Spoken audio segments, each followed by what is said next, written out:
Алсадч тэр, дэргэдч тэр очиж үзээгүй газар өчнөө. Алгаараач харцаараач мэдэрч үзээгүй цэцгэс төчнөө. Алдснаач мэдлгүй бодилж одсон учрал зөндөө амьдралд авч болдгүй зүйл хичнээн олон байдгийг сан. Амьдрал бол боломж, түүнийг бүү алд. Амьдрал бол гоо сайхан, түүнийг бишэр. Амьдрал бол мөрөөдөл, түүнийг биелүүл. Амьдрал бол хайр, тиймээс хайрл. Амьдрал бол зовлон, түүнийг давн туул. Амьдрал бол онцог, түүнийг олж та. Амьдрал бол аз жаргал, түүнийг мэдэр. Амьдралыг хойш тавьсаар байтал тэр өнгөрөн одод юм. Өнгөрсөн бол сургамж, өнөөдөр бол бэлэг. Харин маргааш бол боломж байж болох юм.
Яг за бүгдээрэнд нь энэхүү гайхалтай сайхан өглөөний мэндийг хүргэе. Бүгдээрээ сайхан амтцгаасан уу?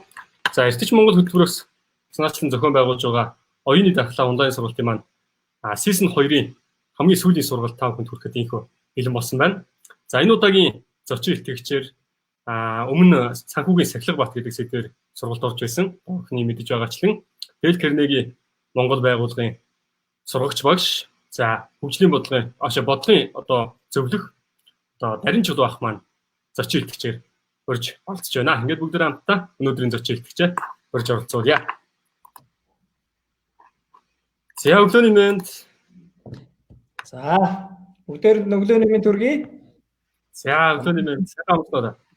Сайхан амарсан юм байна. Янзын сайхан амарлаа.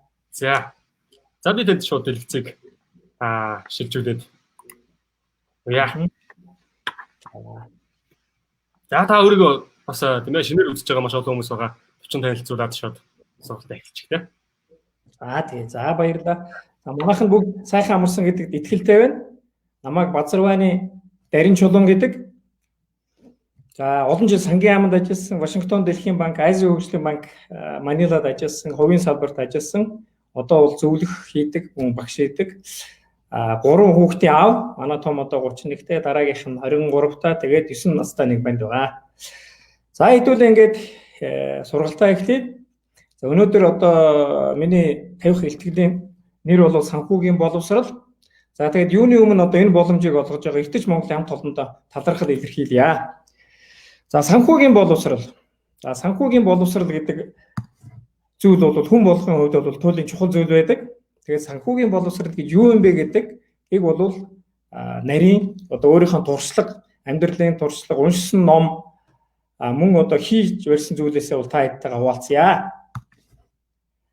За өнөөдөр бид нар санхүүгийн боловсролын үндсэн 5 чадварын талаар ярих юм аа.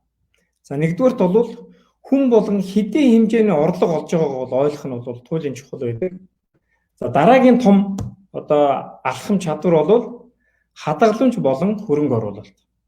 Та хэд маань одоо энэ 5 чадварыг харж байгаа хта дистралийн тогтоогоод аваарай. Яг амьдрал дээр ч ихсэн яг энэ дистралийн дагуу үйл ажиллагаагаа явуулахд бол чухал шүү. За 3 дахь хэсэг бол зарлага. За бид нар хувийн төсөвтөө, компани төсөвтөө, гэр бүлийн төсөвтөө явдаг. Энийг яаж хөтлөх үү гэдэг 3 дугаар хэсэг байна. За 4 дугаар хэсэг бол хүн болгон өөрийнхөө амьдралын турш ямарваа нэгэн байдлаар зээлд хамрагдах, зээл авах, зээлийн төлбөр хийх асуудал байдаг. За 5 дахь хэсэг буюу одоо санхүүгийн аюулын байдал гэсэн нэг 5 дахь хэсэг байна. За тэгээд өнөөдрийн хичээлийн явцад бол хэдүүдээ энэ 5 сэдвээр ярилцсанаа. За санхүүгийн боловсрал гэж юу вэ? Маш олон тодорхойлт байдаг. За би тэгээд хамгийн гайгүй 2 тодорхойлолтыг нь бол та бүгдтэй хуваалцъя. Санхүүгийн боловсрал гэдэг нь бол зөв ухаалаг шийдвэр гаргах, нэгдүгээрт мэдлэг, хоёрдугаарт ур чадвар. Энийг бол та дадлага хийх юм бол эзэмшин. Тэгээд хандлага. Энэ бол маш том бас үзүүлэлт байгаа. Эдний цогц юм. За тэгээд дараагийн маш товчхон бөгөөд тодорхойлолт бол сайн сонголт хийх эрх мэдэл. Одоо юу авах уу, юуг авахгүй байх уу, төлбөрөө яаж хийх үү гэх мэтчлийн бол дандаа бидний сонголтын эрх мэдэл байдаг. За тэгээд хэдүүл орлогоо товч ярив тийм ээ. За хүн болгон бол тодорхой хэмжээний цалин авдаг, орлого авдаг. Тэгээд тархины бууланд бол нийт үнэ нь явж идэг. За нэг баримжаагаар би тэдэн төгрөгийн орлого энэ сар олон доо гэсэн. Гэхдээ энийг яг бүр тодорхой тичнээн төгрөг, тичнээн мөнгөний орлогын сард авна гэсэн ойлголттой хүн бол туйлын цөөхөн байдаг. Одоо зөвхөн Америкийг аваад үзэх юм бол ингээс Америк судалгаа хийгдсэн байна. Үндсэндээ бол өөрийнхөө энэ санхүүд хариуцлагатай ханддаг хүний тоо их цөөхөн байдаг юм байна. Үндсэндээ Америкийн иргэдийн нэг 90% нь бол яг тодорхой хэмжээний орлогоо зарлага авалт тэр болгоо мэддэггүй юм байлээ. За сарын орлогын түүхтээр үндэслэн нийт ба цэвэр орлогоо тодорхойлох. За би цаашдаа бол өөрийнхөө жишээг та хэдэн өгөн тэндээс илүү ойлгомжтой болох байх. Сарынхаа орлого дээр үндэслэн нийт орлого бөгөөд цэвэрл олгоо тодорхойлох бол туулын чухал алхам. Энд яадаг гэхээр бол та нийт орлогоо олж, тэрнээсээ та байрны мөнгөө төлнө, сөөхлийн мөнгөө төлнө, бензиний мөнгөө төлнө, хүүхдийн сургалтын төлбөр төлнө, таксины, машины мөнгөө төлнө. Энэ бүгдийг хасны дараа бол таны цэвэр орлого гарна, тийм ээ. Татврын, нийгмийн даатгал, дээрэс нь бол таны эрүүл мэндийн даатгал төлөгдөх гэх мэтчлэн. За энэ бүхнийгээ ойлгосны дараа бол та өөрийн төсвөө хариуцлагатайгаар зарцуулахад бэлэн болно. За би дахиад хэлье те. Хариуцлагатайгаар зарцуулахад бэлэн болно. За тэгвэл практик талаас аваад үзье. За миний хувьд бол одоо би миний энэ 10 дугаар сарын орлогыг аваад үзье. За энэ дотор бол та орлого дээр чи 10,000 төгрөг нэмэгдэх үү, 100 төгрөг нэмэгдэх үү, ерөөсөө тэрийг мартаж болохгүйнийг заавалчгүй бүртгэхээрэй. За сүүлийн 3 жилийн хугацаанд бол би одоо сарынхаа орлогыг бол сар бүр аягүй сайн бүртгэж байгаа. За 10 дугаар сард бол би хамгийн түрүү нэг хүн надад 55,000 төгрөг өгдөгтэй байсан, би тэр авалгаа авсан байгаа. За тэгээд жишээлбэл би 3 банкнд одоо ингээд хадгаламжийн данстай. За 1-р банкнаас бол одоо 10 дугаар сард надад 47,000 төгрөг орж ирсэн байна. 2-р банкнаас 19,000 төгрөг орж ирсэн байна. 3-р банкнаас 4,000 төгрөг орж ирсэн байна. 4,110 төгрөг шүү. За тэгээд одоо хадгалан зээлийн оршоонд нас одоо хүүгийн орлого орж ирсэн байна. За тодорхой хэмжээний орчуулгын төлбөр. За 10 дугаар сард бол би биткойн, этериум, Ripple борлуулсан, тэрнээс орлого орж ирсэн байна. За 6 компанид үн цаас би эзэмшдэг. Тэгээд заримаас нь бол үн цаас нөгөөж орж ирсэн байна. За түрээсийн орлого орж ирсэн байна. Миний цалин орж ирсэн байна. Зөвлөх үйлчилгээ. Та бол сарынхаа орлогыг нэг бүрчлэн бичиж аваарай, тэмдэглэж аваарай. Энэ бол их чухал дадлага шүү. За ингээд үндсэндээ бол миний 10 дугаар сарын орлогыг бол би одоо тооцчлоо. Тэгээд хоёр дахь хэсэг буюу одоо энэ энүүн дээр та хэд маань нэлээд сайн төлөрөөрэй гэж хүсмээр байна. Хадгаламж ба хөрөнгө оруулалтын 2 дугаар чухал хэсэг. Энэ бол бас хүний дадлагатай шууд, хандлагатай шууд холбогдолтой бас нэг хэсэг байгаа. За санхүүгийн зорилгоо тодорхойлох бол туулын чухал байдаг. Зорилгогүйгээр бага мөнгө зарцуулна гэдэг нь бол хэцүү. Та зорилготой байж ээж тэр зорилго таныг аваад явна. Гэхдээ мэдээж хэрэг хүн болгоны санхүүгийн зорилго бол өөр байдаг те. Хичнээн хүүхдээ, гэр бүлтэй хичнээн хүүхдээ байна, эдийн хэмжээний цалин авч байна, ямар боловсролтой, ямар салбарт ажилдгүй, Монголд амьдарч гэнэ үү, Японд амьдарч гэнэ үү? Энэ олон зүйлээс шалтгаалаад таны зорилго бол өөр байж болох. Тэр бол хүн болгон өөрийн зорилготой тусдаа. Тэгэхээр хамгийн одоо миний сүүлийн 3 жил хийж сурсан зарчим бол эхлээд өөртөө гэдэг дүрэн байдیں۔ Та 100 төгрөгийн орлого болно уу? 1 сая төгрөгийн орлого болно уу? Тэр орлогоосоо 10 буюу 15 буюу за бүр сайн болоод одоо 30%-аа одоо өөртөө буюу өөртөө төлөх буюу хадгаламжлуугаа байршуулах эсвэл одоо хөрөнгө оруулалт их. Энэ зарчмыг л та сураад авчих юм бол та бол санхүүгийн боловсрол дээр бол аюу том алхам хийж байна гэсэн үг ээ. За тэгээд дараагийн нэг зүйл бол хөрөнгө оруулалт санхүүгийн хэсгээр бол хадгаламжийн хэсгээр эрсдлийн сан. Эрсдлийн сан гэдэг нь юу гэхээр за одоо бид нар ковидын үед бол одоо ажил, орлого гэдэг аюу олон асуудал үүсэж байна. За тэгээд цаашид бол эдийн засгийн хямрал, санхүүгийн хямрал бол даймжрах нь бол ерөнхийдөө л ойлгомжтой болоод байна. Тэгэхээр энэ үед бол ямарваа нэгэн хүнд эрсдлийн сан байх хэрэгтэй. За эдийн засгч нар бол эрсдлийн санг бол дор хаяж таны одоо та ажилгүй орлогогүй болчлоо гэхэд эрсдлийн сан танд 6 сар ямар ч орлогогүй амьдрах боломж олгодог. Тухайлбал та байрныхаа мөнгө төлнө, хүүхдийнхээ сургалтын төлбөрийг төлнө, хоол хүнснийхээ мөнгийг төлнө. Энэ бүгд бол эрсдлийн санд орж байгаа. За тэгээд энэ ковидын нөхцөл байдлыг харахаар бол болж үл эрсдлийн санг одоо 6-аас дээш сартай байвал зүгээр шүү гэж хэлмээр байна. За тэгээд залуу хүмүүс гайхчихж магадгүй яагаад энэ тэтгэврийн асуудлыг яриад байна гэхээр за тэтгэврийн асуудал бол энэ бол хүн болгоод тохиох зүйл. Тэгэхээр тэтгэврт гарахаа бол аль болохоор эрт төлөвлөх, эрт хоригдлуулж ихтвэл их сайн шүү. За тэгээд асуудалтынхаа үеэр одоо энэ эсхийг ярий. За дараагийн том зүйл бол том худалдаа авалт хийхдээ одоо зориулж хадгаламж хийж агараа гэж уриалмаар байна миний хувьд бол. За хүн бол одоо машин авах, байр авах, утас авах. За эсвэл бол одоо сургалтанд хамрагдах ч юм уу тийм. Том худалдаа авах хийхээс өмнө та хадгаламжаа хуримтлуулж ягаад хадгаламжаараа том худалдаа авалт хийгээрэй. Тэгэх юм бол та хүү бусад зардал дээр бол хожих болно. За дараагийн бас нэг чухал зүйл бол өр төлөлт. Зээлийн хүүгээ байнга шалгаж байгаа ч гэж та бүгдийг уриалмаар нь. Бид нар бол насан туршдаа маш их зээл авдаг. Тэр болгон тэрийг авал хэн чаддаггүй, тэрэн дээрээ дүн шинжилгээ хийдгүү. Тэгэхээр бол энүүн дээрээ би яагаад энийг би одоо та нарт анхааруулж байна гэдгийг цаашдынхаа слайдээр харуулъя. За яг ерөнхийдөө бол яг хөрөнгө оруулалт, мөнгө урсгал гэж нэг хэсгийг ярьсан би ярьчлаа. Мэдлэг бол одоо хамгийн том хөрөнгө оруулалт шүү гэдгийг та бүгдтэй нэг нэмэт хэлчихье. Мэдлэгтэй байжээж хүн бол хөгждөг, хүн бол амжилтанд хүрдэг. Энийг бол одоо маш олон багш нар ярьсан байх. Энийг бол голчлоод хэлэхэд одоо Warren Buffett-аас асуусан гэж байгаа.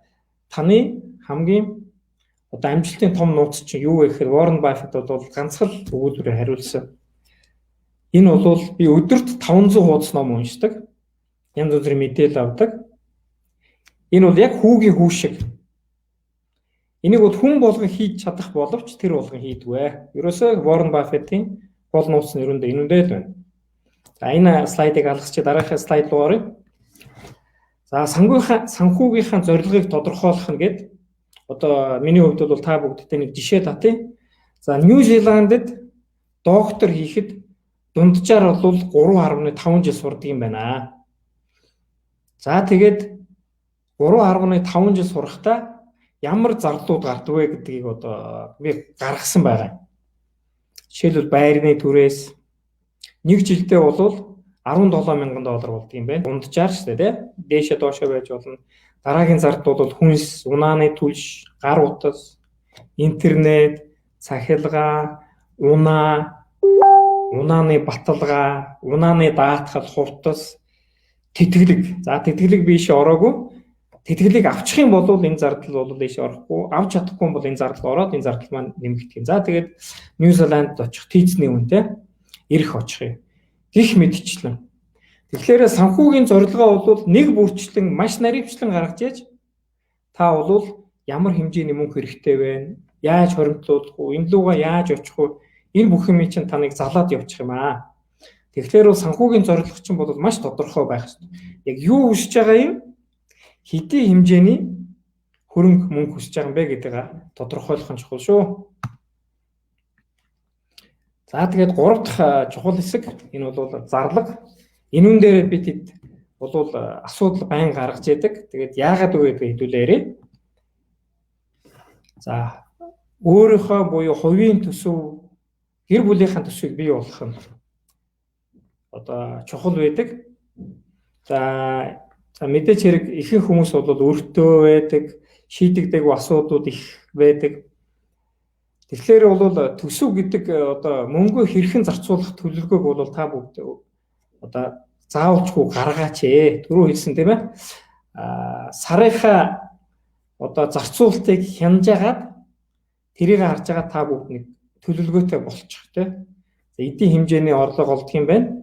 Тэрнээсээ би одоо тэдийг зарцуулах бүрэн боломжтой юм байна. Эхлээд бол би ярьжсэн тийм. Олсон орлогоосоо хадгаламж хөрөнгө оруулалтаа хийчих. Үлдсэн хэсгээ одоо хэдийг та төсөвдөө зарцуулахаа гэдэг төлөвлөгөө гаргачих юм бол өмнөх хэрэг хоёр ч гэсэн гараад ирнэ тийм ээ. За санхүүгийн зорилготой хүрэхэд бол одоо энэ бол хамгийн ашигтай хэрэгслэл байдаг төсвийн төлөвлөгөө. За тэгээд сарын төсвөө гаргахын тулд одоо сарын хугацаанд зарцуулсан зардлаа хянах. Дахин хэлээ те зардлаа хянах. За тэгээд энэ дотроо бол зардлуудаа ангилж гаргах. За зарлуудыг ангилахдаа бол яг их түгээмэл нь бол одоо 50 30 20 гэсэн дүрэн байдаг. Энэ дөрвөн дээр 50% нь юу гэж яах вэ гэхээр та тухайн сарда одоо сөөхтэй, машинда, байрны дулааны цахилгаан гих мэтчлэн зүйлдээ хэдийн хэмжээний мөнгө зарцуулах вэ? За 30% нь бол та юуг одоо авахыг хүсэж байна.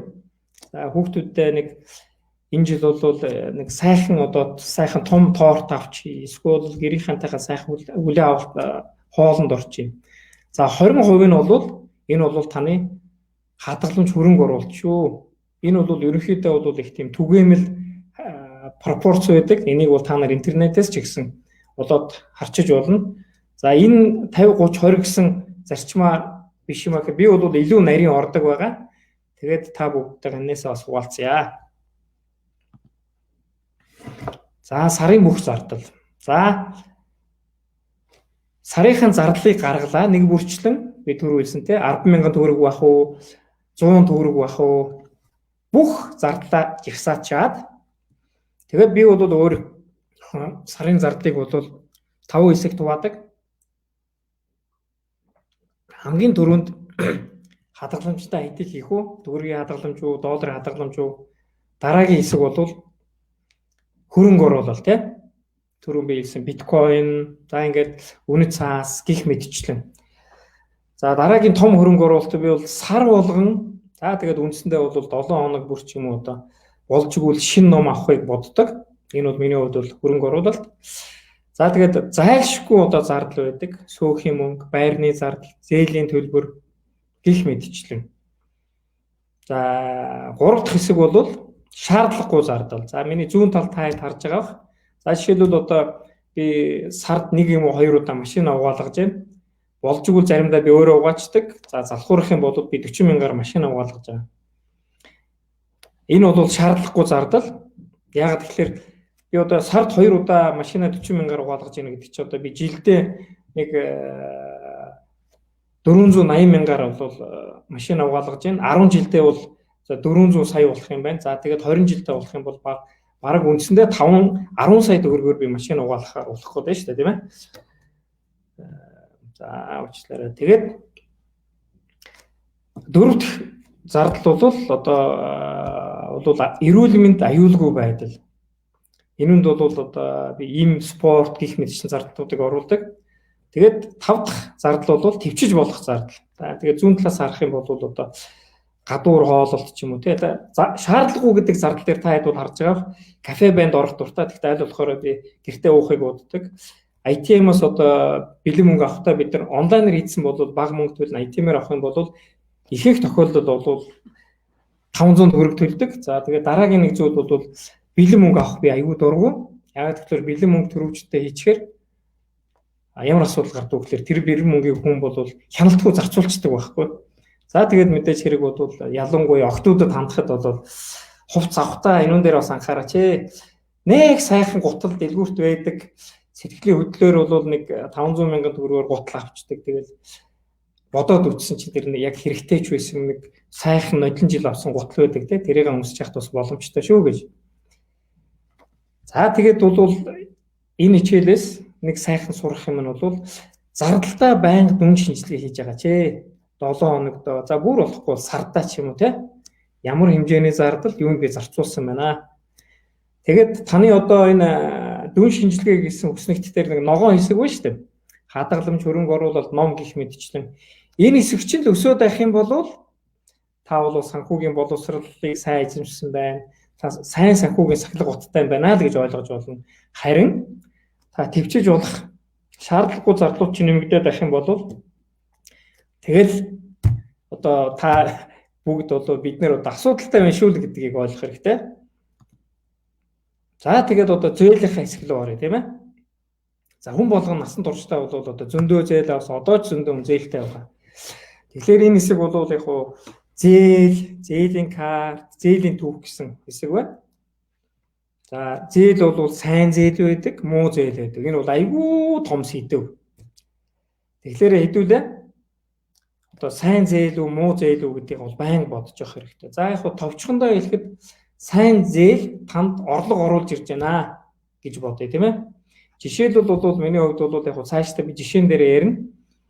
би цалингийн зээл аваад тэр цалингийн зээлээ гялс төгрөг гэдэг хадгалам зээлийн хоршоонд байршуулсан жилийн хугацаатай. Тэгээ тэрийг бол наривчилж ярина. Тэгээ тэнцээ бол надад бол үндсэндээ сарын 1 сар дээр бол 10% хүүгийн одоо зөв рүү гарч ирж байна. Тэр бол миний орлого болсон. Тэгэхээр бол миний хувьд бол энэ сайн зээл. За муу зээлийн хувьд бол за тэгэл маш олон төрлийн зээл байгаа да. Энийг бол хэдүүлээ цааш дээрээ. За тэгээд хүн бол насан туршдаа бол одоо хамгийн түрүүнд юу боддог гэхээр залуу хүмүүс байр, машинтай бол iPhone хамгийн сүүлийн iPhone-ы одоо утсыг авъя гэд одоо хүсэл байдаг, хүсэл эрмэлзэл. Гэтэл бид нар яадаг вэ гэхээр нэгдүгээрт бол зээлээр одоо байраа авдаг, зээлээр машин авдаг, зээлээр гар утсаа авдаг, зээлээр бусад зүйлээ авдаг. Зээлээр авсан нөхцөлд бол та маш өндөр хүү төлнө. Тэгэхээр бол болдог байсан бол та мөнгөө хоригдлуулж ягаад за нэг 5 жил юм уу 7 жил ч юм уу мөнгөө хоригдлуулж ягаад тисч ягаад өөрийнхөө хоримтлуулсан мөнгөөр машина, байраа, гар утсаа авал за гар утсан дээр бол нэг 6 сар ч юм уу 5 сар та мөнгөө хоригдлуулах гар утсаа авах болц гарах болов уу гэж бодож байна. Тэгэхээр энүүн дээр анхаараарай. За зээлийн түүх гэж нэг зүйл байна. Яагаад энийг ярьж байгаа вэ гэхээр хэрвээ таны зээлийн түүх сайн байх юм бол дэлхийн стандарт байдаг. Ер нь тэгээд Монголын нөхцөл ч үндсэндээ бол зарчмууд ялгаагүй. Та зээлээ цаг хугацаанд төлөөд эсвэл урьдчилан төлөх ч юм уу таны зээлийн түүх сайжирна. Банк бол тань зээл өгөх сонирхол бий болдог. Хоёрт бол зээлийн хугацааг уртасгадаг. Яагаад гэвэл таны зээлийн түүх сайн бол. Гуравт нь танд өгөх зээлийн хүү бол багасдаг. За тэгээд сая би зээлийн хүүгээ ярьчлаа. Тэгэхээр бол худалдаа авах хийх үедээ бол одоо ингээд нарийн юм руу оръё. Хуримтлалаасаа та худалдаа авалт хийх юм бол та ямарваа нэгэн хүүгийн төлбөр төлөхгүй. Хуримтлалаасаа авах юм бол орлогоосоо та авах юм. Цэвэр хуримтлалаасаа шүү дээ, тийм ээ.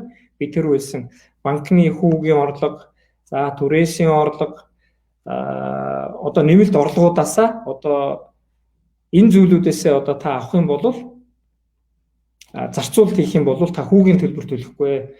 За банкнаас та зээл аваад одоо гар усааныхаа төлбөрийг хийх юм бол таны банкны хүү бол нэг хамгийн багт 17%, тэгэл 21, 22, 23, 24 тэгэл дээш өсөж явчихна. Таны зээлийн түүх ямар байна тэрнээс ч их шалтгаална. За зээлийн картнаас авах юм бол одоо кредит карт гэж байдаг шүү дээ. Тэрнээс авах юм бол та нэг хамгийн багт 24% хувийн хүү төлн жилдээ. За ихэнх нь бол тэрнээс хамаагүй дээшээ байдаг. За хадгалам зээлийн оршооноос авах юм бол 30% байдаг. За тэгэл 30, 40 гэл явчихна. За тэгээд амьдрал бол өөрөө их баян. За тэгээд одоо ломбардаас мөнгө зээлээд одоо ямар нэг худалдаа авалт хийх юм бол та хамгийн багтаа жилдээ 60% төлнө. Тэгэл тэндээс бол одоо 100, 150, 200 тэрнээс илүү хувигч төлөх тохиолдлууд байдаг. Тэгэхээр манайх нь одоо зээл авахдаа зээлийнхаа хүүг одоо анхаараач гэж хэлмээр байгаамаа. Тэгээ сайн зээл үү, муу зээл үү гэдэг бас байнга бодож байгаарай. За тэгээд одоо нэг жишээ та бүгдтэй одоо дэлгэсэн дээр жишээ гарч байна.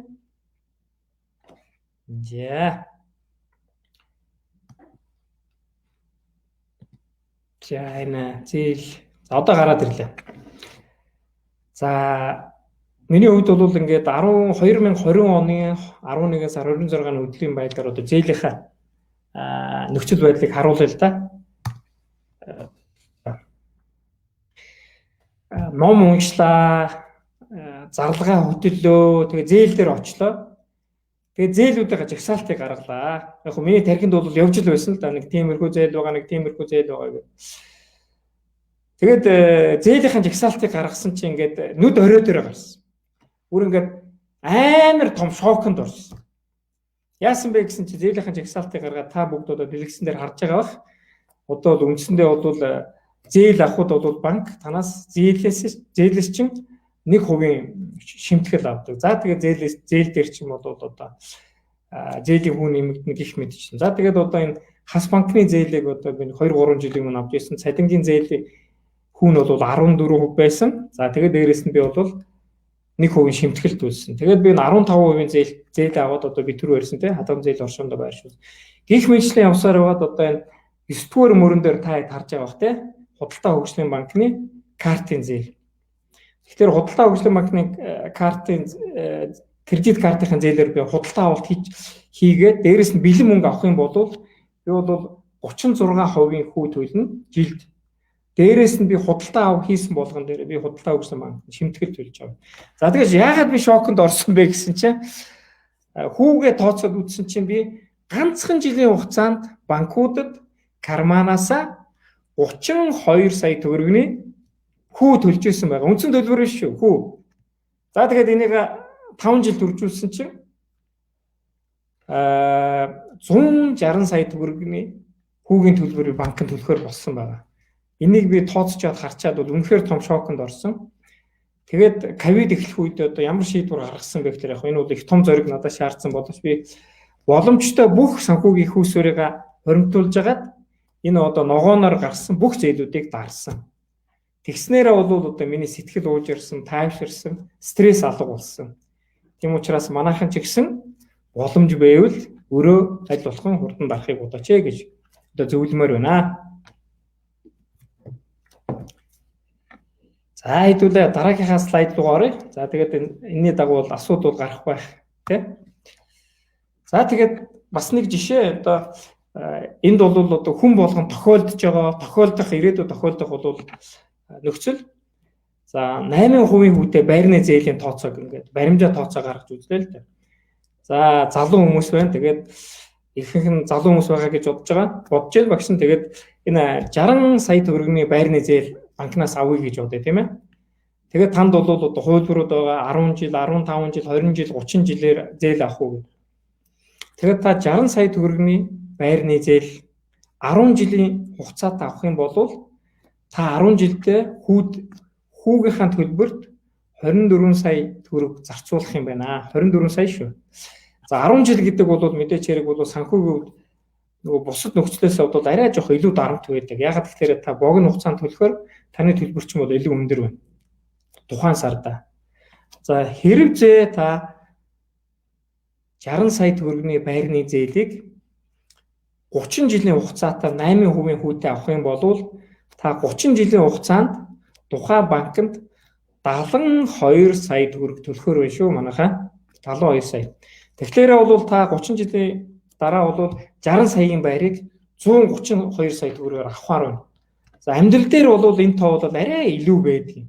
За тэгээд банкнд бол одоо нөгөө түрүү ярьсан 1% хүүгээ төлөх гих мэдчлэн хураамж гих мэд торгуул гээд олон асуудал гардаг учраас үндсэндээ 30 жилийн хугацаанд та одоо байрны зээл авах юм бол гэрээ их юм бол маш их хөрөнгө танаас гарах байна шүү. За хэдүүлээ бодъё тийм ээ. 72 сая 24 сая төгрөгийн зөрүүг харахад эндээс баримжаагаар нэг 48 50 сая төгрөгийн зөрүү гарч байна. Та энэ 50 сая төгрөгийг өөр сайн хөрөнгө оруулалт хийх бүрэн болцоотой. Тийм учраас энүүн дээр манай ах нь бол аюул сан анхаараарай. Энэ илтгэдийг цаашид бол сүлжээнээс харах болцоотой учраас одоо энийг одоо ингээд өнгөрөөч. Ерөнхийдөө гэхдээ сая гаргасан жишээнүүдийг сайн харж яваарай гэж зөвлөмөр байна.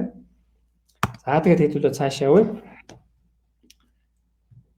Санхүүгийн аюулгүй байдал гэсэн одоо их чухал сэдэв байгаа. Түрүүн бид нар одоо 5 хэсгээс бүрдэж байгаас бидний санхүүгийн боловсролын хэсэг тийм ээ. За 5 дахь хэсэг нь санхүүгийн аюулгүй байдал. За хүн болгон тодорхой хэмжээний мөнгийг удирддаг. Тэгэхээр нэн тэргуунд одоо санхүүгийн аюулгүй байдлыг хангахын тулд та маш хатуу төсөвтэй тийм. Би түрүү төсвөө гаргаж ирсэн та бүгдэд. Тэгээд хөрөнгө оруулалт хийх стратегтэй болох шаардлагатай.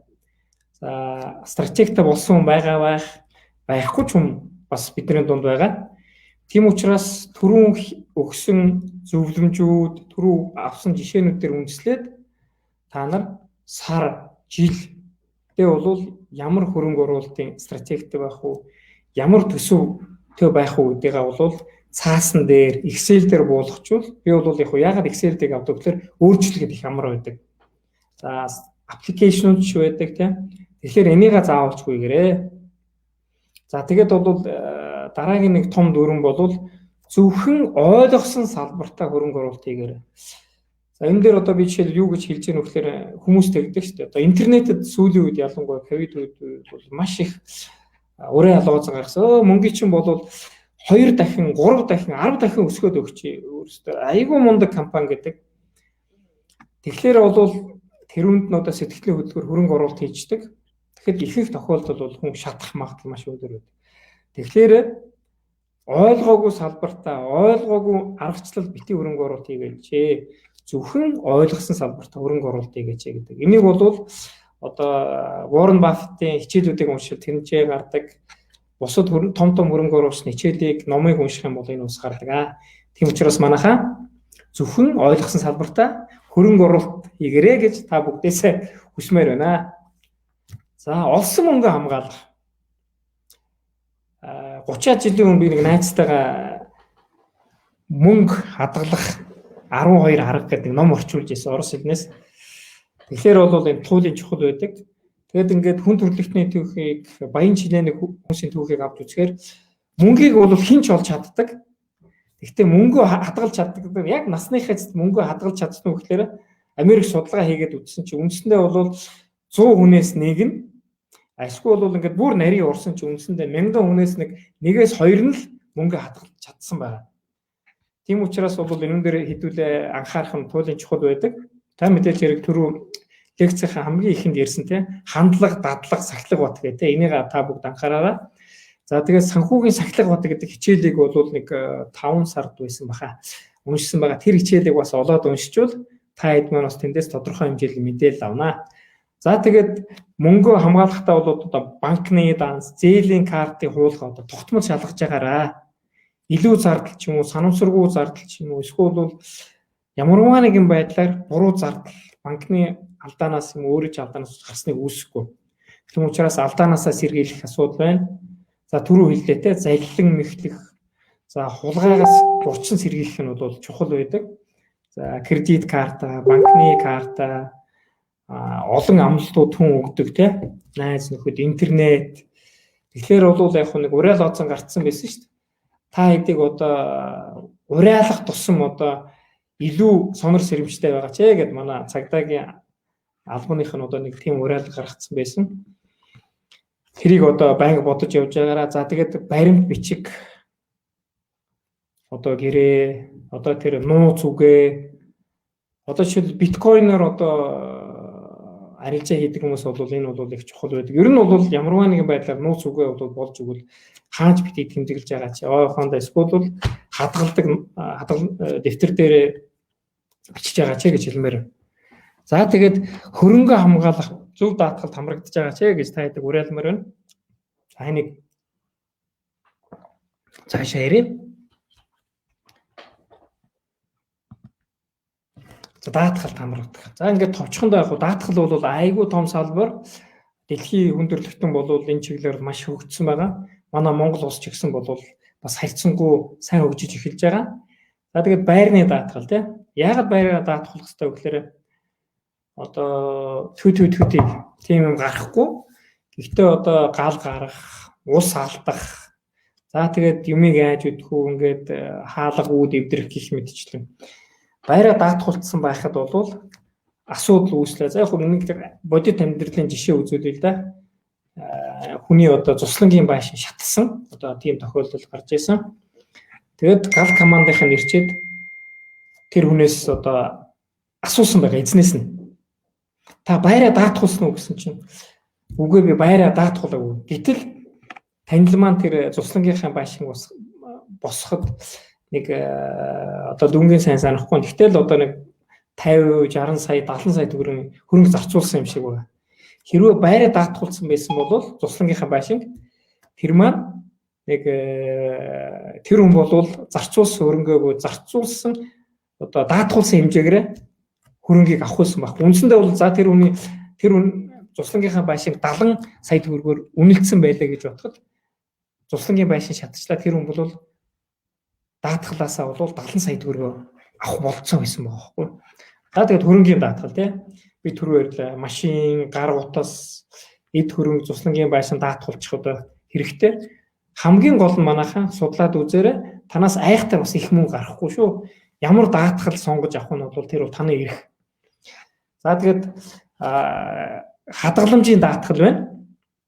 Энэ бол чухал. Яагаад хадгаламжийн даатгалд хамрагдж байна вэ гэхээр жишээлбэл банкн дээр бол хувь хүн банкнд 30 сая төгрөгийн хадгаламж байршуулчлаа. Гэтэл Монгол улсад одоо өнөөдөр үйлчилж байгаа хуулиараа бол улс танд бол 20 сая төгрөгийн мөнгөийг чинь буцааж өгнө. 30 сая бол үндсэндээ байх. За миний хувьд бол гялс төгрөг гэж хадгалам зээлийн оршоо байгаа. Тийм сахилга баттай их мундаг залуучууд байгаа. Боловсрал сайтай тэгээд олон улсын байгууллагатай маш нихур ажилладаг. Энэ гялс төгрөг хадгалам зээлийн оршоонд би мөнгө байршуулсан түрүү та хэд ярьсан. Тэгээд тэнд бол би гурвалсан гэрээтэй. Би Монгол даатгал тэгээд хадгаламж гялс төгрөгийн хадгаламж зээлийн оршооны гурвалсан даатгал. За тэр гэрээтэй тэгээд тэр гэрээнд юу гэж заасан бэ гэхээр хэрэг зээ ямарваа нэг асуудал гарах юм бол Монгол даатгал компани миний оруулсан өрөнгийг олох хүүгийн хамт надад одоо буцааж олгоно гэсэн заалттай байгаа. Тийм учраас бас ингэ хадгаламжийн даатгал байдаг. Олон улсад бол энэ их түгээмэл. За давхар даатгал.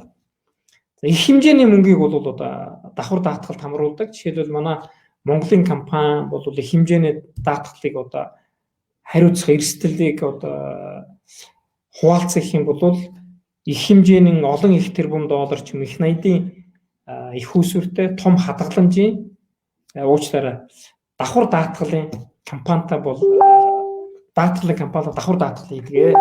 Тийм учраас манайхаа энэ давхар даатгал гэдэг юмыг та хэд манаас хамрагдаараа үзээрээ судлаараа чухал шүү гэж хэлмээр байна. За тэгээд үндсэндээ бол ийм үгээр одоо итгэлээ дуусгахыг гэж бодож байна. Үндсэндээ хэдүүлээ 5 сэдв үзчихлээ шүү дээ. Санхүүгийн боловсрал гэдэг дээр тийм. Шведийн зүр цэцүүг байгаа. Өөрт шаардлагагүй зүйл худалдаж авсан хүн өөрөөсөө хулгай хийсэнтэй адилаа. Жохо эвгүй өгнөд орж ирж байгаа боловч үндсэндээ бол би түр хэлжсэн санхүүгийн боловсрал гэж юу вэ гэхээр эрх мэдэл идэх гэж байгаа тийм учраас ямарваа нэгэн худалдан авалт хийхдээ энэ зүйл танд шаардлагатай юу, шаардлагагүй юу гэдгийг манайхаа энэ дээр бол одоо анхаараарай. За тэгээд хялбархан амьдрах гэдэг номыг би нэг 2 жилийн өмнө уншсан. Тэгсэн чинь тэнцээ судалгаа гарсан байна л да. Хүн дундаж хүн бодвол амьдралынхаа туршид 10,000 эд зүйл авдаг гинэ. Тэгсэн чинь тэр дотор нь 2 жилд нэг удаа ашигладаг, жилд нэг удаа ашигладаг, 6 сард нэг удаа ашигладаг. Зарим нь бол нэг гоё юм авчаа тэрийг амьдралдаа дахиж хизээч хэрэглээгүй. Тэгэхээр бол дахиад та бүгдтэй хэлэхэд ямар зүйл худалдан авч ийнэ гэдгээр байнга одоо анхаарч байгаа. За яг хэвээр айгүй энгийн жишээ. Хүнсний дэлгүүрт орохоос өмнө та яг юу авах вэ тэмдэглээд орчхороо. Тэгэхээр бол та бол яг юу авах нь ойлгомжтой, хэдэн төгрөг авах нь ойлгомжтой, хэдэн төгрөгний зарцуул. Гэтэл хүн яадаг гэхээр ялангуяа ийм айгүй жижигхэн боловч тийм сонирхолтой бөгөөд хөгжилтэй жишээ. Өлссөн байхдаа та дэлгүүрт орох юм бол яадаг гэхээр хүн шаардлагатай зүйлээ хоёрд нуглаад авчдаг байхгүй. Хям гоё харагдаад, ундаа гоё харагдаад. Тэгэхээр бол өлссөн үедээ бити дэлгүүр орж байгаарай. Нэгт хоёрт бол тэгээд дэлгүүрт орохдоо юу авах уу гэдэг тэмдэглээрээ. Тэгэх юм бол та зардал дээр бол хүнсэн дээр бол баг зардал гаргах шүү. За тэгээд одоо нэгэнт одоо хэдүүлээ ковид үед амьдарч байгаа юм чи ковидын одоо чиглэлээр бас хэдүү хэлж чинь сөрөг талаас нь биш эрэг талаас нь хэдүүлээ ковид үед боломжууд бас гарч байна гэдгийг та бүгдээ бас хуваалцъя. За шинэ боломжууд одоо гарч ирж байна л да. За миний хувьд бол миний гэр бүлийн зардлууд буурсан. Тэгээд бүтэн сар машин унаагүй. Тэгэхээр бол миний түлшний зардал шууд буучж байгаа. Дараагийнх нь бол миний утасны зардал буурсан. За тэгээд хэмнэлтүүд бий болсон. Яагаад хэмнэлтүүд бий болсон бэ гэхээр эхнэр бит хоёр бол одоо бөөний үнээр шууд дагуурл авсан. За яг 2 3. За бөөний үнээр одоо бол махан авцсан байгаа. Тэгэхээр одоо яасан бэ гэхээр одоо бид нар ковид үед дэлгүүр гарахгүйгээр хүргэлтээр одоо ногоо хүнсээ бол хүргэлтээр авч байгаа ногоогоо. Гол бол хүнс байна одоо мах гурил тэгээд ногоо хүнсээ бусад юмуд бид хүргэлтээр авч байна. Тэгээд тооцоо хийж үтсэн чи бол маш их хэмнэлт гарсан байлаа манай хүнсэн дээр. За жишээлбэл одоо дараагийн болохоор бид нар талах ухаа болоод миний хувьд бол би одоо талах барьж сурсан. Эрэгтэй хүний хувьд бол талах барьж сурах нь бол бас яг инээдтэй байж болох ч бол би бол амар их enjoyment буюу одоо таашаал авсан. Яг тэгэхээр би одоо талахыг бол нэг 20-30 минутын хугацаанд гурлаа зуураад өсгчөө хийгээд, эсгчээ хийгээд тэр холбогт давс грамм одоо 9 чихрээ хийгээд тэгэл зуураад тэгээд нэг 10-аас 15 минут эсгээд тэгэл би нөгөө духовк хийчихэж байгаа байхгүй. Тэгэл миний талах бол хэдхэн минут дараа бэлэн шууд гаргаад хийж байгаа. Мөнгө хэмнэгдэж байна. Эко бүтээгдэхүүн. Дээрээс нь тэгээд таргалуулдаг гэж өөрөө гэртээ барьсан талах. За тэгээд жоох хальчлаа. Төрөөс өгсөн боломжуудаа судлах хэрэгтэй. За хамгийн түрүүнд бол ажилгүй болчих юм бол ковид үедээ нийгмийн даатгалаа та тогтмол таслгүй төлж исэн бол төрөөс танд нэг хэдэн сарын тэтгэмж олгодог ийм боломж байна. За саяхнаас манай төр засаг их ухаалаг шийдвэр гаргалаа. Тогны, усны дээрээс нь тэгээд халаалтын мөнгө төр засаг төлнө. 7 сарын 1-ний хүртэл. Гэхдээ та бүгд маань одоо энүүн дээр хүсэх. Миний одоо анхны мэргэжил бол би эрчим хүчний инженер, эдийн засгч. Тэгэхээр бол одоо хэрвээ бид нар тогны хэрэгслийг хэтрүүлэх юм бол одоо манай 1-р, 4-р цагаан станц, 3-р цагаан станц одоо аюулд орох магадлалтай. Хэрвээ тухайн станцууд бол мэргэжлийн төвшнгөөс ярьж байгаа шүү. Асуудалд орох юм бол зарим одоо аж ахуй нэгжүүч ч юм уу айл хэрвэл халуун ус нэрхээ болоод тэр нь удах юм бол хэдэн цаг болох юм хүлдэх магадлалтай. Хүлдэн гэдэг чинь тэгэл одоо тухайн одоо ус түгээж байгаа шугам хагарна. Хагарах юм бол тэгэл энэ бол маш том хүндрэл гэсэн үг. Тийм учраас та эдээ уриалъя. Тогоо хэмнээрээ танд бөгөөд улс оронд хэрэгтэй шүү. За тэгээд дараагийн боломж бол одоо төсвөө илүү нарийн хянах тэрүүндээ дүн шинжилгээ их болцоо гарч байгаа юм. Энийг бол дахиад хэлэхэд та зарцуулж байгаа нэг л бид нар ковид орсон их үүсвэрийн хувьд бол одоо бас болцоо хомс байлаа гэх юм бол төсвөө илүү сайн хянаач. Тэндээс маш их боломжтой гарч ирнэ шүү. За тэгээд ковидын үед бол ямар асуудал дэлхийн нийтээр гарч ирнэ гэхээр одоо ажилгүй болох, орлого буурах, ялангуяа хувийн самбарынханд тийм энэ бол айгүй тийм хүнд асуудал. Гэвч нөгөө талаасаа бол санхүүгийн нэмэлт үүсвэр хайх айгүй их болцоо байна. Яг та хамгийн энгийн жишээ бол одоо надтай ажилладаг залуучууд бол орчуулга хийж байна тийм Англи, Монгол, Орос, Монголч байдаг юм уу, Япон, Монгол гэх мэтчлэн. За YouTube байна тийм. YouTube дээр бол хэрвээ та нар орж үзэх юм бол бас олон төрлийн санхүүгийн их үүсвэр болох аргачлал заасан байдаг. За энийг би бол та хэдэ бас жоохон дэлгэрэнгүй цаашаа ярина. За тэгээд хувь хүний хөгжил дээр анхаарах бас нэг боломж гарч ирж байгаа. За жишээ болгоод ярихад бол за намайг одоо жоохон сагсуурсан гэж битгий бодоорой. Тэгвэл бол би хэдэн зүйлийг хийж сурлаа. Одоо энэ сүүлийн сарын үед бол насан туршдаа бясалгал хий гэж бодож исэн.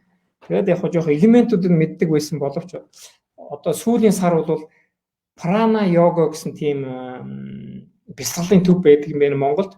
Тэгээд би одоо бүтэн сар бясалгал хийж байна өдөр болгон. Тэгсэн чинь маш их юм сурж байна. Тэгээд би зарим нөхцөлд сүүлийн өдрүүдэд би нэг 4 цаг унтах, 5 цаг унтах тийм ажлууд өнөөдөр ч гэсэн би их бага унтсан. Тэгээд ажил ихтэй байгаа. Тэгээд бясалгал хийцсэний дараа бол айгүй хэрч гардаг юм байна. Хүн айгүй эерэг болдог юм байна. Үндсэндээ бол одоо даралт ихсэх зүрх хөвтөх бол олон асуудал гарах байсан боловч сүүлийн 7 хоног нойр муутай удаж гисэн бясалгал хийж байгаа учраас одоо эрүүл мэнд их аятайхан байгаа. За тэгээд дараагийн би юу хийж яах гэхээр би одоо боди билдинг хийж байгаа. Зааланд орох шаардлага, мөнгө өгөх шаардлагагүй. Тэгээд боди билдингийн нууцыг би ямар нууц сурсан бэ гэхээр жишээлбэл за би одоо ингээд 53 та нэг булчингаал би одоо нэг өдөрт хөгжүүлдэг. Жишээлбэл би өдөрт бол нэг 30 минут хугацаанд би газраас 250 сунаачихж байгаа. Яаж сунаад өгөхлөөр нэг 20 юм уу 30 сунаагаад би 60-аас 90 секунд амраад тэгэл өргөжлүүлчихэж байгаа. За мэдээж тэр ус уух, зөв хооллолт гээл боди билдинг гэдэг чинь өөр айгүй том шинжилгээ байна. Тэгэхээр энийг та бүгд анхаарна үз. Дараагийн нэг сурсан юм бол ковид үед трейд цэг эмэн гэсэн тийм платформ байдаг. Энүүн дээр бол цахим мөнгийг борлуулах, худалдаж авах, арилжаа их юм платформ байдаг. Энийг би одоо ашиглаж сурсан байгаа. За тэгээ дараагийн нэг бас хийж байгаа юм бол хурдан унших одоо сургалтанд амрагдсан.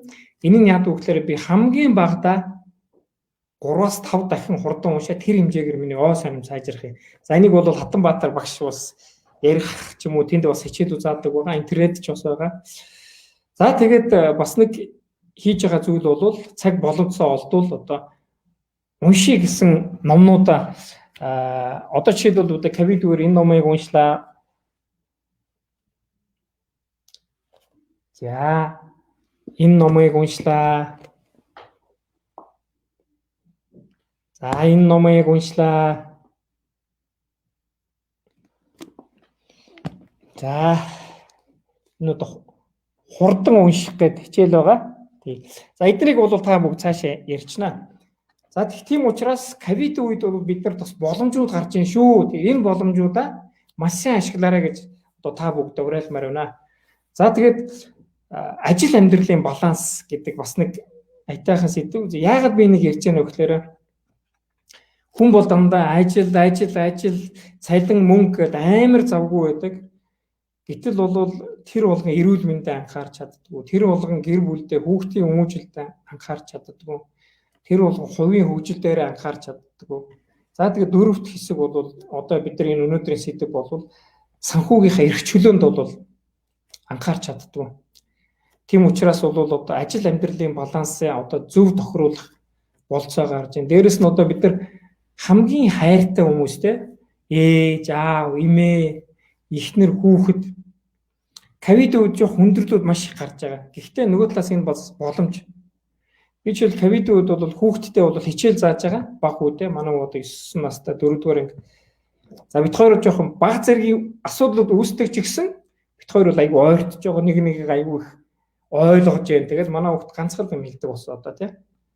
Аваа би танаас нэг асуулт асуучих уу гэдэг. Тэгэл дэвэн дэлхийн юм сансар, огторгу, One Piece. За тэгэл нөгөө интернет айгүй их юм шинжлэх ухааны асуудлууд их тавина. Тэгэхээр бас ажил амьдралын баланста та хэд маань бас илүү анхаараач, амьдралаа эргэцүүлж бодооч гэж хэлмээр байгаамаа. Яагаад энийг хэлж яах вэ гэхээр амьдрал өөрөө их уудам, их тийм өргөн хүрээтэй. Тэгээд амьдралд бол муу сайн зөндөө болж байдаг. Гэхдээ нөгөө талаасаа бол та хайртай хүндээ, ээжтэй, аавтай, эмээтэй бол би танд хайртай шүү, би таныхаа үнэхээр хүндэлдэг шүү гэдэг боломж олдож байгаа тэр хэлж байгаа ч нэг л өдөр одоо тэр хамгийн хайртай хүмүүс тэнгэр талин шүү. Тэр үедээ тэрийг хэлж чадаагүй байх юм бол бас харамсах цаг ирнэ шүү. Тийм учраас энүүн дээрээ одоо хамгийн дотн хайртай хүмүүстэй илүү дотн харьцаач, илүү ойлгооч, илүү хайрлаач гэж хэлмээр байна. Тереза ээж одоо номлогч байдаг хэлсэн байна. Хэрвээ та дэлхийг өөрчлөхийг хүсвэл та гэртээ очиж хамгийн хайртай хүмүүс хайрлаач, инхрийлээч, халамжлаач гэсэн байдаг. За тэгээд одоо энэ бол их түгээмэл зүйл, суралцах, дадлагжих, шинжилгээ хийх гэдэг санхүү дээр. За өнөөдөр та бүгд миний лекцийг уншлаа гэхэд бол та одоо энэ чиглэлээр бол нэг 5% ойлголттой болно. Одоо цаашдаа зөвлөх номнуудыг уншчих юм бол нэг 10% ойлголттой болно. Одоо YouTube, одоо бусад подкаст энэ төр сонсох юм бол 20% ойлголттой болно. За энийгээ баг их хэмжээгээр биш шүү. За би нэг ойлгоцсон гээд амар том арилжаач мөрөнгө оруулалт хийх юм шатахыг үүсэхгүй. Тийм учраас багаар туршаач гэж хэлмээр байна те. Ямарваа нэгэн зүйлийг. За тэгээд энэ чиглэлээр мэддэг, энэ чиглэлээр олон жил ажилласан туршлагатай хүмүүстэй ярилцах юм бол таны одоо энэ одоо санхүүгийн асуудлууд чинь бол нэг 50% та энэ ойлгоч 50% тавина. За тэгээд туршилтаа хийсэн ярилцлаа, дадлагаа сайн хийх юм бол 50% та болно. Тэгээд түрүүн би хэллээ те. Төсөвдөө дүн шинжилгээ хийгээч гэдэг. Энийгээ байнга хийгээд сурах юм бол сайн муу талаа олчих юм бол та бол үндсэндээ энэ чиглэлээр 90% ойлголттой болно. Баталгаатай болно гэсэн үг те. За суралц дадлага шинжилгээ хийж байгаа ч гэж уриалмаар байна. За тэгээд санхүүгийн боловсрон талаарх одоо 4 номыг та бүгдтэй санал болгоё. За Баян ядуу аав гэдэг ном байгаа. Энэ номыг би 2006 онд уншсан. Миний хувьд бол айгүй чухал ном байсан. Яагаад чухал вэ гэхээр энэ номыг уншаад би тухайн үед би Азийн хөгжлийн банкнд ажиллаж байсан. Манилад Азийн хөгжлийн банкын захирлуудын зөвлөх хийдэг байсан. Энэ номыг уншаад би банкнасаа шууд зээл аваад би ингээд одоо үл хөдлөлгөрөнгө авч байгаа тий. За тэгээд энэ бол санхүүгийн боловсролын одоо суур номнууд шүү. За дараагийн ном нь бол Саятан хөрш. За Саятан хөрш номыг бол охин аав хоёр бол 20 жилийн судалгаан дээр суурилж одоо гаргасан байгаа. Уншихад жоохон төвөгтэй ном. Яг гэвэл маш их статистик байдаг. А нөгөө талаасаа бол яг ингээд товчхондоо ярихад бол энэ номын агуулгыг жилдээ хэдэн зуун мянган долларын орлого цалин авдаг хүн одоо санхүүгийн хяналт хийдгүү, санхүүгийн сахилга бот байхгүй, санхүүгийн боловсрол байхгүй учраас насан туршдаа төлж баршгүй өрөнд ордог. Хамгийн үнэтэй машин, хамгийн үнэтэй байшин, хамгийн үнэтэй сургалтын төлбөр хүүхдэд төлдөг, сургуульд оруулдаг. Хамгийн үнэтэй одоо хураамжтай янз бүрийн хөтөлбөрүүдэд хамрагддаг. А нөгөө талаасаа нэг 30, 40, 50 мянган долларын жилдээ цалин авдаг хүмүүс бол санхүүгийн сахилга баттай. Санхүүгийн боловсрал нь сайн. Энүүндээ байн хяналт хийдэг хүмүүс бол хүүхдүүд нь хүмүүжээ сайтай. 5-аас 10 жилийн хугацаанд 1 саяас 3 сая доллартай болсон тийм ийм түүхийг жишээ болгоод бүр айгүй нарийн орсон байгаа. Ийм ном байгаа. За дараагийн ном нь бол Ухаалаг хөрөнгө оруулагч. Энэ номыг бол 1949 онд бичсэн байгаа. Гэхдээ тэр энэ номонд гарсан зааврууд, зөвлөмжүүд нь одоо хүртэл хүчин төгөлдөг. Энэ Ухаалаг хөрөнгө оруулагч гэдэг номны Бенжамин Грахам бол дэлхийн 1 номерын тэр бомтон Warren Buffett-ийн багш нь Колумбийн сургуулийн профессор. Энэ ном бол Warren Buffett-ийн ширээний ном. Тэгэхээр бол маш товчхондоо ярихад бол бити шунаач ээ. Одоо шийдвэл манайхан арилжаа 8 гэж ярьдаг л да. Хүмүүс яадаг гэхээр үнэ цаасан дээр бол өсгөөр нь аваад багсгаар нь буухлаар нь биш уучлаарай буухлаар нь хувцас аваад өсгөөр нь зардаг нэг ийм арга хэрэгэлдэг. Энийг бол хөрөнгө оруулагч нөгөөд хөрөнгө оруулагч нь ухаалаг хөрөнгө оруулагч тийм эрсдэл багтаа тэгээд хувьцаагаа одоо Warren Buffett ухаалаг хөрөнгө оруулагч байхгүй. Warren Buffett нэг хайхтар 8 арилжаа гэдэг. Манай шир бага үнэтэй хувьцааг аваад тэгээд олон жилээр хадгалдаг. Тэгээд 5, 20, 30, 40, 50 жил Warren Buffett 80 гарсан хүн л дээ. Тэгэхээр бол ухаалаг хөрөнгө оруулагч байгаа ч гэж энэ номыг уншихыг зөвлөж байна. За тэгээд Сэтг Баяж гэдэг ном байгаа. Энд бол олон 100-аад гаруй жилийн өмнө бичигдсэн ном. Гэхдээ яагаад хүмүүс баян чинэлэг болсон бэ? Тэгээд энэ айгүй гой түүхүүд байгаа. Жишээлбэл ингээд ямар ч чихгүй хүүхэд, юу ч сонсдгүй хүүхэд багаасаа одоо санхүүгийн сахилга баттай, санхүүгийн одоо мэдлэгтэй болсон. Тэгээд бүр жоохон бахтаа бол сонин зарж ихсэн. Тэгээд их гоё тийм амьдралтай түүхүү. Зарим түүхийн уншаад бүр сэтгэл уярах, ойлгох ч одоо тийм түүхүүд байгаа. Тэгэхээр бол энэ дөрвөн номыг та хэд маань худалдаж аваа. Зүгээр жижигхэн тип буюу зөвлөмж өгөхөд интер ном болвол 40 мянгаас дээш төгрөгийн захиалга хийх юм бол энэний танд үнэгүй гэрт чи хүргээд өгнө шүү гэж хэлмээр байна. За тэгээд энэ дөрвөн ном дээр та бүгдээ бас дараах одоо хэсгүүдийг за манайхан бүгд англиар ярьдаг бах те. 10 of the best financial education books that wealthy people read. Баян чинэлэг хүмүүсийн уншдаг санхүүгийн боловсрон чиглэлээр 10 ном гэж байгаа. Энэ номнуудыг ихэнх нь одоо та нар хэрвээ та Японы хэлтэй, Орос хэлтэй, Англи хэлтэй бол ихэнх нь та үнэгүй интернетээс авах болцоотой. За би бол одоо миний хоёр дахь гадаад хэл бол Орос хэл. Тэгэхээр Орос хэл дээр жишээлбэл та топ 10 книг для повышения финансовой грамотности гэсэн номыг интернетээр орох юм бол энэ номнууд бол интернетээр бас гараад ирнэ.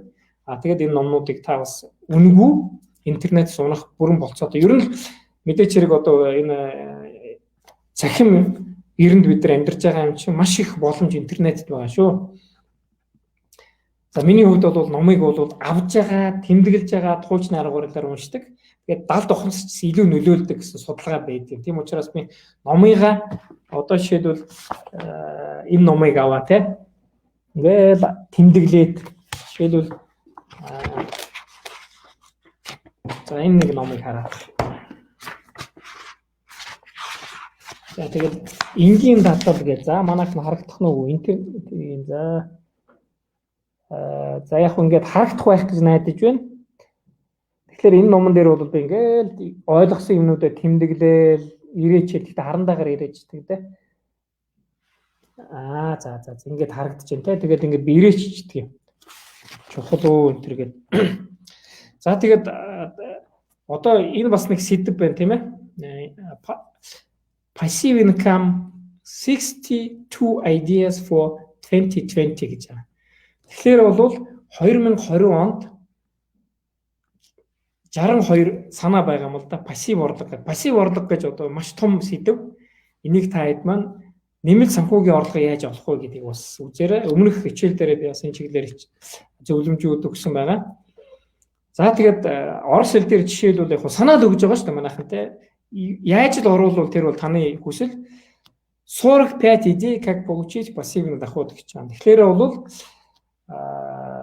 орос хэл дээр бол пассив орлого олох 45 аргачлал гэж байна. Та ингэж ороод энийг уншаарай. Энийг Япон хэл дээр, англи хэл дээр, франц хэл дээр, итали хэл дээр, испани хэл дээр ямар хэл дээр та мэдгүй интернет ороод үзээрэй. Энэ бүх юм танд байгаа шүү. Боломж байгаа шүү. За тэгээд хувь хүний хөгжлийн талаар ингээд номнуудыг би түрүүнд товчхондоо үзчихлээ. Тэгэхээр энгийн дадал гэдэг би бол дандаа Нью-Йорк Таймс бестселлерийн номнуудыг уншихыг сонирхолтой байдаг. 2021 онд би Нью-Йорк хотын Колумбиа сургуульд сурж ирсэн. Тэгээд миний одоо тэндээс олон улсын харилцааны магистр буюу олон улсын эдийн засаг үзэж ирсэн. Тэгээд тэр үед бол би Нью-Йорк Таймс бестселлер номыг авахыг сонирхолтой болсон байсан. За жишээлбэл ингээд Джеймс Клери энгийн дадал гэсэн ном байгаа. Уншихад хялбархан сайн дадал хэвшүүлж муу зуршлыг эвдэг. Энгийн агаад шалгарсан арга зам гэж байна. Яг энэ номыг товчхондоо ярихад бол та сайн дадлагыг өдөр болгон хэвшүүлэхийг бодох юм бол өдөрт 1% одоо өөрчлөлт хийлээ гэхэд жилийн дараа бол та 37 дахин сайжирсан байна. Нөгөө талаас өдөр болгон та бориодох юм бол таны нөгөө 100% боломж чинь тэг 100-ны 3% болно шүү. Яг энэ график харагдсан уу? Гоё график байгаа. Энэ графикийг үзүүлчихье. График харагдана уу те? За тэгээд дараагийн ном бол өөрийн амьдралыг өөрчлөх те. Энэ бол та энэ номыг бол ерөөсө ганцхан одоо өөрийн амьдралыг өөрчлөх гэх те.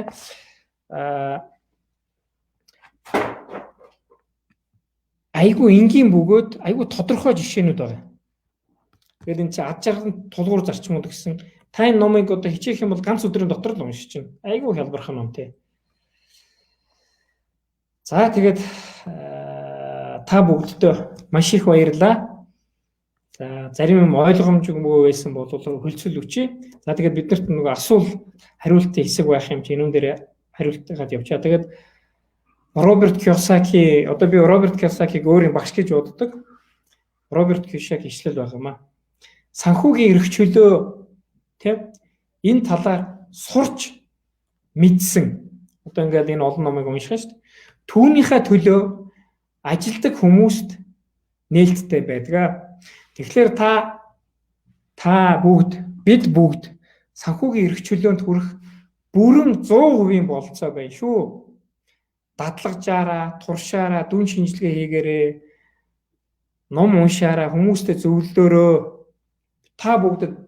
бид бүгдэд маш их бололцоо боломж байна шүү. За тэгээд та бүгдтэй баярлалаа. За ингээд миний өнөөдрийн хичээл ингээд өндөрлж байна. Тэгээд хэдүүлээ асуулт авах үү те. За баярлалаа. За баярлалаа. Маш баярлалаа. Маш олон талархлын сэтгэлдүүд ирж байна. За тэгээд маш үр өгөөчтэй товч өгөө тодорхой маш гоё сургалт боллоо. За тэгээд сүүлийн 10-20 минут бүгдээ асуулт хариултын энэ болонг нээж одоо энэс бас маш олон асуулт ирсэн байгаа. Тэгээд тэр бүдээс бас хариулаад. За түрүүний би танад бас нэг ихлээр 2 асуулт асуучих те.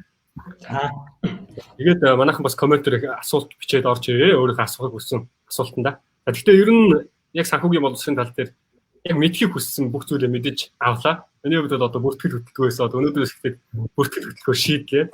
Тэгээд флаш картн дээр бүр маш олон баг ихэнх нь бичиж авч амжсангүй тэгээд ер нь зөв зургийн дараад явчлаа. Тэгээд заавал хэрэгжүүлмээр санагдлаа. Тэгээд үнэхээр их баярлалаа. Хамгийн чухал одоо мэдлэгийг бол өгч чадлаа. За тэгээд ерөөхдөө асуулт хариулт байгаа боёо тийм ээ. Одоо таны хувьд бол одоо ингээд дэлхийн 55 улс орнуудаар одоо ингээд ажлын шугамар тийм ээ одоо явж ирсэн гэсэн туршлагатай гэж сонссон. Тэгээд бас сүүлд одоо Японд нэг 7-8 удаа очиж ирсэн тийм ээ. Тэгэхээр Япончуудын одоо энэ санхүүгийн боловсрол тий одоо санхүүдэд анхаардаг одоо бол дэлхийд ийм эрг жишг тогтсон байдаг. Тэгэхээр Япончуудын санхүү дээр яаж анхаардаг санагдсан бэ? За өөр бас За яг нэгдүгürt бол Япон улсын өөрийнх нь одоо санхүүгийн нөхцөл байдлын талаар маш товчхон мэдээлэл өгч тий. Япон улс бол одоо самурай бонд ер нь бол засгийн бонд бол маш их хэмжээгээр гаргадаг. Тэгэхээр бол энэ тал дээр бол нэлээд том асуудал. Одоо манай дэлхийн хамгийн том өртөө орн бол Америкийн засгийн газар 17 их $80 өртөө. Японы засгийн газрын өр бол одоо дотоод нийт бүтээгдэхүүн 250% дээшээ давтсан байгаа тийм. Тэгэхээр нэлээд хүндрэлтэй байгаа. Зүгээр хувь хүний хувьд бол мэдээч хэрэг бол Япон бол маш өндөр өртөгтэй. Дэлхийд бараг хамгийн ихэнд ордог, хамгийн их өртөгтэй улс. Тийм учраас одоо би зүгээр юу болж харддаг гэхээр бол Япончууд бол олон төрлийн арга хэмжээ авдаг. Дээрээс нь бол миний зүгээр ойлгож байгаагаар бол нэгэнт өртөг маш өндөр юм чинь Япончууд бол тийм урт хугацааны төлөлтөд бол аягүй сайн хийдэг. Одоо газар худалдаж авах, дээрээс нь одоо барилга байшинтай болох гэж. Тэгээд хүн барилга байшаа авах гэж бол 40 жилийн хугацаанд одоо байрныхаа зээлэг төлдөг тийм. Тэгэхээр бол маш өндөр өртөгтэй манай Монголыг бол хэд дахин өндөр өртөгтэй улс шүү дээ. За миний санаж байгаагаар нэг хил мах бол нэг баримжаагаар $50-70. $50-70 тийм ээ. Манай гэтэл бол хэдхэн жилийн өмнө нэг хил мах ганцхан $1 байлаа шүү дээ. Тэгэхээр бол санхүүгийн сахилга уттал байхгүй бол ер нь бол маш хүнд байна. Тийм учраас миний ойлгож байгаагаар бол Япончуудын санхүүгийн сахилгууд бол бусад орнуудыг бол нэлээд өндөрт ордог баг. Тэр дотор бол одоо нөгөө хадгаламж хөрөнгө оруулалт гэдэг яг ганцхан жишээ. Япончуудын одоо гэр бүлийн одоо хүмүүжил уламжлалыг аваад үзэх юм бол маш олон эмэгтэй хүмүүс ажил хийдгүү гэртээ суудаг эмэгтэйчүүд хүүхд хүмүүжилдэг. Хүүхд хүмүүжил гэсэн. Хоёрт бол их олон гэр бүл гэрийн эзэгтэйнэр бол Forex буюу хөрөнгийн зах зээл дээр бол одоо мэдлэг аюул сайтай тэрнээсээ тодорхой хэмжээний орлого олдог. Гэхдээ бол та бүгдтэй ингээд хандаад хэлэхэд Forex ч юм уу арилжаа 8 ихэд бол битийн сэтгэлийн хөөрлөөр хандаач. За Forex-ыг аваад үзэхэд маш их судалгаа хийж үзлээ. Forex сайн болохын тулд та хамгийн багадаа 4 жил болж ээж Forex дээр орлого олдог болно шүү. Эхний жилдээ, эхний сардаа бол та за үндсэндээ л бол орлого олохгүй дандаа шатна. Тийм үнийг анхаараач. За дараагийн асуултад орох уу те? За тэгээ. За дараад нь хүмүүсээс бас нэлээд асуулт ирж байна. Тийм ээ. За миний бас асуух гэсэн хоёр дахь асуулт юу вэ гэхээр за таны өдрөө одоо орос хэлээр тийм ээ орос сургууль төгссөн орос хэлээр чөлөөтэй ярьж байна. Англи хэлээр маш сайн. За дээр нь бас өчтөр надтай японоор яриад байсан тийм. Ер нь хэлний мэдлэг санхүүгийн боловсролд одоо хэрхэн нөлөөлдөг вэ? Энэ талаар гоё зөвлөгөө өгч тийм. За үндсэндээ бол би түрүүн баярлаа. Тэг гоё асуулт. Үндсэндээ бол түрүүн би өгчлөө. Одоо жишээлбэл та тухайн хэлийг мэддэг бол тэр хэл танд бол бүх төрлийн мэдлэгийг өгч байна. Та тэрийг зөв ашиглах хэрэгтэй. За яг яагаад би түрүүн ингээд онгенкэн дэска оюус минасай сайнара компанва гэдэг зүйлийг хэрэгжилж байгаа нөхлөөр засгийн газраа төлөөлөөд би нэг 28 оронд очихдоо би хилцээр гисэн. Яагаад би энэ Италид орохдоо баярлалаа уучлаарай хідүү мэдүү гэдэг нэг ойр өөрийн үг байдаг шүү дээ тийм бид гомэнасай сумимасан гэж бонжорно гэх гих мэтчнэ хүнтэй харилцахад бол энэ айгүй том гүүр болдог. Тэгээд би хилцээрийнхээ үеэр Японоор бол ганцхан огенки дэска гэхэл нөгөө хүн чинь ингээд өөдөөс ингээд шууд бүхийг эхэлж байгаа.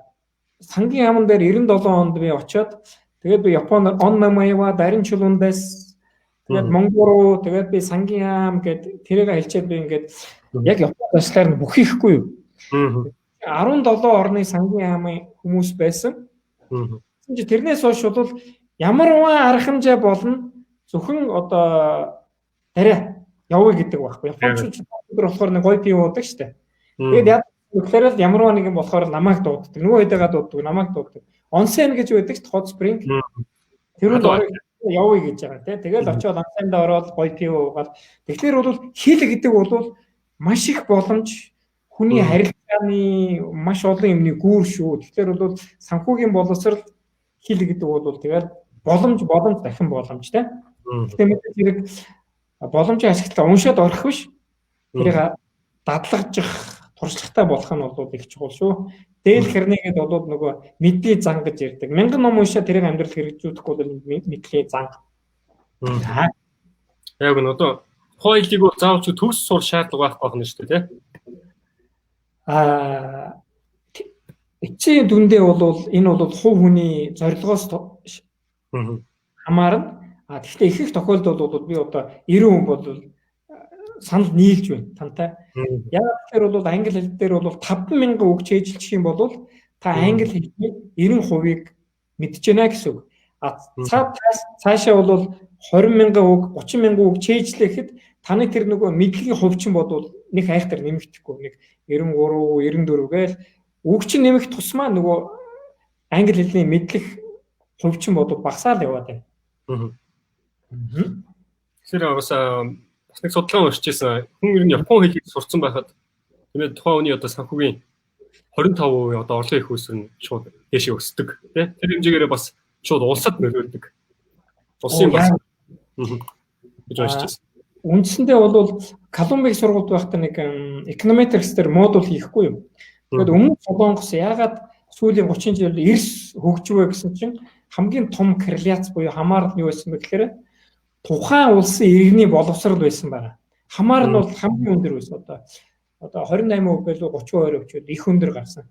Тэгэхээр бол манай залуучууд, манай иргэд боловсрал хүмүүжил хэдийн хэмжээний их байна. Тэр хэмжээгээр манай улс бол хөгжнө. Энэ бол ерөөсөө шинжлэх ухааны нотолцсон маш чухал.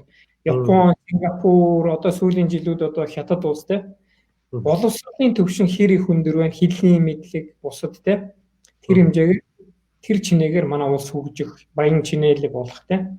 Айгуу чухал зүйл. За гайхалтай маш сайхан хариултыг өглөө. За үзэгчдийн асуулт руу оръё. За хин маш их талхлын одоо юунууд комментүүд ирсэн байна.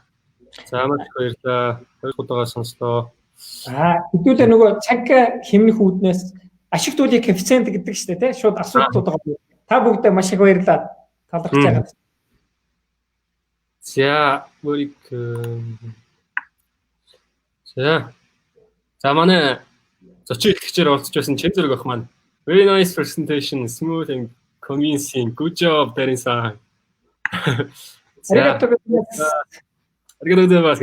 За, good job дээр.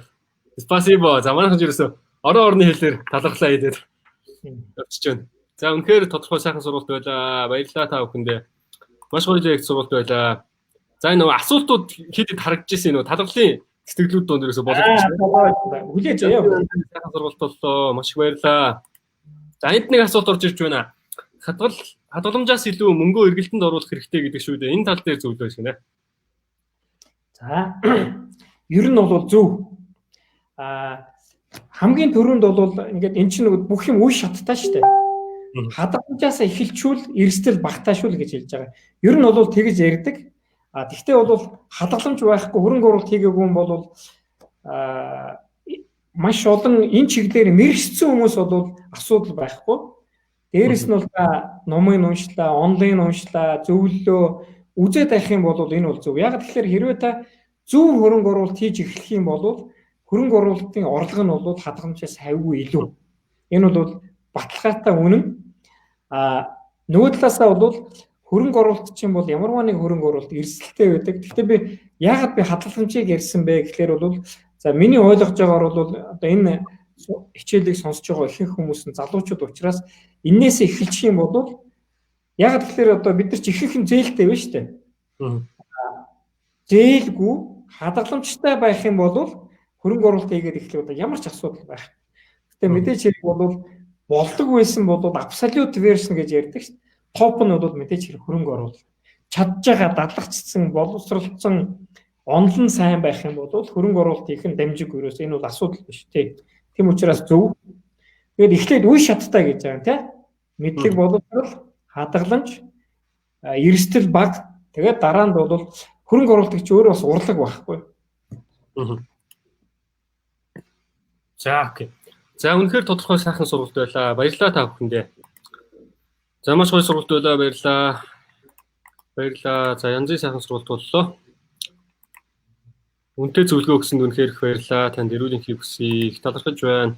За энд нэг асуулт орж ирж байна. За маргааш манай нөхрийн төрсөн өдөр юм аа. Би ном авч өгөх гэж байгаамаа. Өөрийгөө олох талаар бичсэн хамгийн сайн номыг зөвлөөч. Таны зөвлөсөн номыг авч өгмөр байна гинэ. За өөрийгөө олох тал дээр бичсэн ном. Яа. За би нэг өмнөх хичээл дээр нэг ном уншсан юм аа. Тэр нь за одоох нөгөөх би нэг энэ ч нэг харуулахыг бодъё тэхүү. За одоох за би гэл хараах номныхаа нэрийг тийм ээ. За би тэр болтол асуултыг бас хайж. Тэгээ. Сэтгэлдүүдээс гэсэн байна. Яг уу ажил амьдралын баланс гэсэн нэг лекц уншиж байсан. Тэгээд тэр лекцэн дээр бол одоо нэг ном санд болгож байсан. Тэр ном нь үндсэндээ бол яг уу ном жоохон сэдвэн сонирн боловч за өөрийгөө олох. За та бүгдийнхээ цагийг авах болъё. Өөрийгөө олох. Цаг бол хангалттай байгаа. Хоёулаа нь маш тодорхой ярьсан болохоор цаана ер нь 30 минутын цаг бол байгаа. Оо за одоохон тэгвэл олон лекцүүд зэрэг байгаа учраас одоохон таны цаг тийм айгуу та бүгдээ цаг зарцуулах бүрэн болцоотой. Оо за. За энэ дашранд бас дэмжиж байгаа байгууллагын талаар бас талхлаа гэж хэлмээр нь одоо хамтран зохион байгуулагч Monos Farm Trade гэх компани хамтанд маш их баярлалаа. Бидний энэ 10 хоногийн хугацаанд энэ сургалтуудыг дэмжиж Memory Plus гэдэг бүтээгдэхүүнээр хэмжээ оролцож байгаад маш их талархлаа. За тэгээд энэ хүү бидний бас залуус бидний хөгжих энэ боломжийг олгож байгаа тийм ээ. Гүнээсээ талархаж байгаа шүү. Тэгээд манайх бас энэ Memory Plus гэдэг энэ бүтээгдэхүүнийг манай Арчиж Монголын зүгээс зочин илтгэгч нартай өгч байгаа. За мөн одоо зөвлөлт бүлгийн 100 хүүхдүүдэд энэ бүтээгдэхүүнийг илэрхээр болсон байгаа. За манайхан бас энэ бүтээгдэхүүнийг сонирхоод үзээрэй. Ном байна. Тэгээ уншихад их ам. Тэгээд яг сая нөгөө би лекцэн дээр нөгөө оюулга орсон чи файл нь их өндөр багтаан учраас нээхэд боломжгүй гинэ. Оо за. Энэ учраас энэ номыг санд болгоч гэдэг үү? За өөрийн амьдралыг өөрчил харагдаж байна. Майкл Смит. За. Тэгээд өөрийгөө олох гэдэг нь хувь хүний зүгээс олох уу, бизнесийн зүгээс олох уу, эсвэл одоо хамт холно уу гэдэг одоо олон юу байгаа шүү дээ, тий. Зорилгууд байгаа. Яг аль талаас нь гэдэг элчүүд бас илүү тодорхой ярьж болох бах. Ер нь гэхдээ энэ номыг уншчих. Тэгээд энгийн дадал гэдэг айгүй гоё ном байгаа. Одоо санда тий. Яг хэрэгтэй ном нь юу юм бэ? Ажлын 4 цагтаа 7 хоног Тимоти Феррис. Ажлын 4 цагтаа 7 хоног Тимоти Феррис. Энэ номыг уншихдаа та хэд маань тийм айгүй болгоомжтой байгаараа. Яг тэгэхээр энэ номыг уншичаад хүмүүс ажилласаа гарсан нэлээд тийм түгээмэл байдаг. Тийм үү? Авах гээх ухаанаар хандаараа. Тэгээд энэ миний хувьд бол мөрөөдлийн ном. Яг тэгэхээр тэр номыг уншичаад би шоконд орсон да. Би өөрөө айгүй боловсралтай мундаг 4 дээд сургууль төгсөн гих мэтчлэн гэж бодоод тэгээд тэр номыг уншижсэн чинь хэрвээ та маргааш ямарваа нэгэн зүйл ихэд таны сэтгэл хөдлөхгүй бол та амьд үхтэл гэсэн тийм дүгнэлт байхгүй. Би тэгээд тэрийг уншиж шоконд орсон. Тэгээд ягаад би мөрөөдлийн ном байна гэхээр би анх 1993 онд Японд очиод гэр бүлтэйгээ Японд очино, хүүхдүүдтэйгээ очино гэсэн мөрөөдөлтэй байсан. Тэрийг биелүүлээгүй би нэг 28-9 жил болсон. Тэр номыг уншаад би шууд худалдаа хөгжлийн банкнаас зээл аваад тэгээд би ихнэр хүүхдтэйгээ Японд 10 хоног амарчаад ирсэн. Тэгээд тэр бол миний хувьд бол мөрөөдлийн ном. Тэр ном ч гэсэн намайг өөрийгөө олоход маш их сургамж болсон.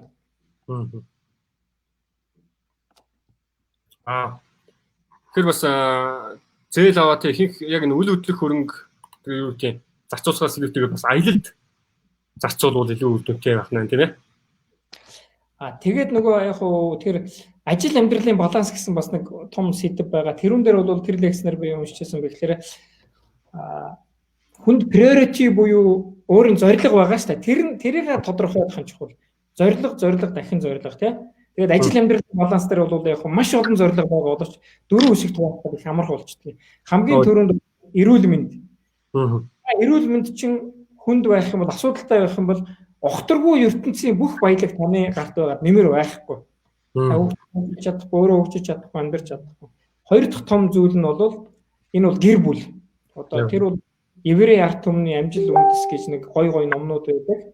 Тэр бол гэр бүлийн хүмүүжил хүүхдийн хүмүүжил гэр бүл гэсэн. Энэ бол айгүй том хэсэг амьдралын одоо баланс. Гурав дахь хэсэг нь хувь хүний хөгжил энийг аясаа. Тэгээд дөрөв дахь хэсэг нь бол санхүүгийн эрхчлөө.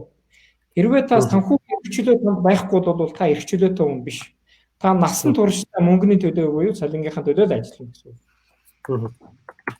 Сүүлийн ном тийм ээ ажлын дөрөв цагтаа 7 хоног гэсэн тийм ээ. Тэгсэн тий. За ажлын цагтаа 4. Ажлын 4 цагийн тий. Тимоти Феррис. За окей. За дахиад хоёр асуултыг аваад ирэхэд маш олон асуулт одоо ирж байна. Сайн байна. За хэрхэн яаж пассив орлогоо тогтмол болдог байх вэ? Болох вэ? За өмнөх сургалтын дээр бас гарсан баг тэгсэн тий. За юу чадах уу гэдгээ тодорхойлох хэрэгтэй. Пассив орлого гэдэг чинь бол пассив гэдэг нь ихэнх хүмүүс юу гэж ойлгох. За би гарынхаа үзүүрийг шүтлэхгүй пассив орлоготой болчихно гэдэг нь бол тэр тийм байхгүй шүү. Пассив орлогын талаар бол маш их подкастууд байгаа, маш их хичээлүүд байгаа, номнууд байгаа. Тэрийг олж уншаач гэж зөвлөмөр байна. Тэгээд нэгт хоёрдугаарт бол тэгээд ойлгосныхаа дараа тэрийг туршиж үзээч гэж байгаа. За ихтэй тэгээд хамгийн энгийн бол пассив орлого бол ер нь бол энэ төрөл бүрийн түрээс, байрны түрээс, машины түрээс, тоног төхөөрөмжийн түрээс, номны түрээс юу вэ те? Түрээслэг болжтой бүх юм. За дараагийн бол яг миний хувьд бол тэр нь бол үнэт цаас байдаг. Би 6 компани үнэт цаастай. Тэгээд би нэг үнэт цаас нь бол надад сар болгон юу өгдөг. Хүүгийн орлого оруулдаг. Нөгөөх нь бол та хэд миний түрүүний слайдуудаас харсан байгаа. За би нэг хэдэн банкнд хадгаламжтай. Тэгээд тэрнээсээ бол тогтмол хүү авдаг. Долларын орлого, төгрөгийн орлого. За тэгээд евро, юань гэдэг тий. За үнэт цаасаа ярьсаа. За тэгээд миний хувьд бол бас биткойн бол бас тодорхой хэмжээний пассив орлого болж байна. Яг тэр биткойныг би бол яасан бэ гэхээр бол 3 жилийн өмнөөс зүгээр л худалдаж аваад салин буулаа, орлого орлоо 50,000, 30,000, 20,000 орл Ethereum, биткойн, Ripple авч ирсэн. Тэгээд сая бол ингээд 3 жилд 2-3 удаа том болсон. Тэгээд сая ингээд үндсэндээ тогтчлоо. Тэгэхээр би тодорхой хэмжээнийхээ биткойн, Ripple, Ethereum зарсан. Тэгээд надад орлого орж ирсэн. Тэгэхээр passive income гэдэг би түрүүн тэр 62 арга гэдэг англи дээр 45 арга гэдэг орос хэл дээр байгаа. Тэрийг олоод уншаач. Тэр дотроос та сонгож аваач. Тэгээд дахиад болов гэсэн байсан. За монгол хэл дээр бол би үндсэндээ бол яагаагүй байгаа. За яг хөө товчхон дэлгэхэд YouTube дээр болно. TikTok-ыг бол сүүлийн үе залуучууд их ашигладаг болж байна. TikTok дээр болж болно. Дахиад хэлэхэд нөгөө би одоо хэлчиж болох ч гэсэн уншаад ойлгоод цаг зарцуулчаад цаасан дээр буучаад дүгнэлтээ гаргачаад пассив орлого олж эхлүүл илүү үр дүнтэй шүү. Ямар ч юмд бол хөдөлмөр зарцуулах хэрэгтэй тий. Унш, мэд, дадлагж, турш. Тэг зөвлөмөр байна. За маш гоё үнэтэй зөвлөгөө. За. За энд бас нэг асуулт байна. За 7-8 төрлийн санхүүгийн их усүртэй болохын тулд ямар хоёр бизнес хийвэл бий болох вэ гэсэн. 7-8 төрлийн санхүүгийн их усүртэй болохын тулд. За тэгэл шууд бол хариулахад тулгамдж байна. Яг тэгэхээр дахиад л бол хариулт нь адилхан болчих гээд байна л да. Салбараа ойлгооч. За тэгвэл хамгийн түрүүнд бол та өөрөө ямар салбарыг мэддэхтэй вэ? Жишээлбэл би зэсийн компанид ажиллаж байсан, санхүү эрхлүүлсэн захирлаар. Тэгэхээр бол би зэсийн уналт, өсөлт, зэсийн бодлого олон улсын түвшинд ямар бодлогууд хэрэгжиж байна, ямар асуудлууд үүсэж байна, экспорт импорт дээр гэх мэтчлэн тэрийг харьцангуй сайн мэддэг учраас би бол зэсийн компаниудын хувьцааг авахд бол би өөртөө бол тэрэн дээр итгэлтэй байж чадчихэв. За хэрвээ та хоол их дуртай, таны хоолыг хүмүүс маш их худалдаж авч байгаа бол тийм гоё торт, гоё хоол тийм тэр байж болж байна. За жишээлбэл хэрвээ та хичээл сайн заадаг, таны хичээлийг хүмүүс маш сайн ойлгодог, үр дүн маш өндөр байх юм бол энэ чиглэлээр та болж байна. За тэгээд одоо ингээд хараад байхад бол одоо сүүлийн жилүүдэд алтны тухай маш их юм яригдж байна тийм. Алтнууд нэг $500-200 байсан. Одоо бол 2000 нэг үнц нь $2000 үрж байсан тийм. Тэгэхээр бол мэдлэг, чадвар, чадамж, амьдралын туршлага дээр үндэслэл та ерөнхийдөө бизнесээ хийх зүг болов уу гэж бодож байна. Тэгээд дахиад хэлэхэд зорилгоо тодорхойл нэгт орлого дээрээ биш санхүүгийн ямар зорилготой вэ гэдгийг та сайн бодоорой. Тэгжээж ямар бизнес хийх вэ? За жишээлбэл миний нэг том мөрөөдөл бол би өнчин хүүхдүүдэд цэцэрлэг юм сургууль барих нэг тийм зорилготой байгаа. Тэгэхээр энэ зорилгын төлөө явж байгаа. Тэгээд яад үгээр би ямарваа нэгэн олсон орлогоосоо бол нэг 10% би хандив өргөдөө. Одоо хувийн хандив ямарваа нэгэн байгууллагад өнчин оюутнууд ч гэдэг юм уу те, хувь хүнд ч гэдэг юм уу те.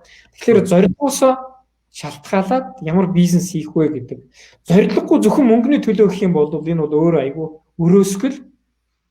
Тэгэхээр бол энэ ямар ч том бизнес хийхэд бол юуны төлөө энэ бизнес хийгээд байгаа юм бэ? Нийгэм та өөр өгөөж өгөхгүй байна уу? Өөртөө юу, гэр бүлтэй юу? Цаана маш том зорилго байж бизнес хийхгүй бол хүн юунд ордог байхгүй? Одоо юу гэдэг нь гацаанд ордог. Мөнгөний төлөө биш, ямарваа нэгэн сайн санаа бизнесийн ард байж тэгжээж бизнес ч өгч. Тэр бизнес хүндэл ямарваа нэгэн сайхан юм авчирч явах юм бол таны бизнес явна. Гол юм тэр л байна тийм. За. За Дейл Карнеги Монгол онлайн сургалтууд явж байгаа шүү. Манайхаа Чин Зориг багш, Данилчилуу багш нартай баярлалаа. Үнэтэй цагаас хаваацаж сэтгэл гаргаж залуучд маш том оюуны таглаа хөрөнгө оруулалт өгч байгаад баярлалаа гэсэн байна. Баярлалаа их өдрөгшөө. За. Удирдлагын түвшний сертификаттай сургалтууд нь явж байгаа юу гинэ?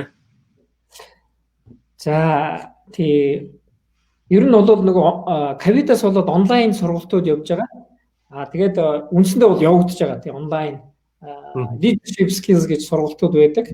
Тэгээд тэр дотор бол дөнгөж одоо менежер ч юм уу удирдагч болсон залуучууд зориулсан тийм сургалт. Мөн одоо манай Чинзоо багш бол онлайн байгаа бол Чинзоо багш хариулах байх.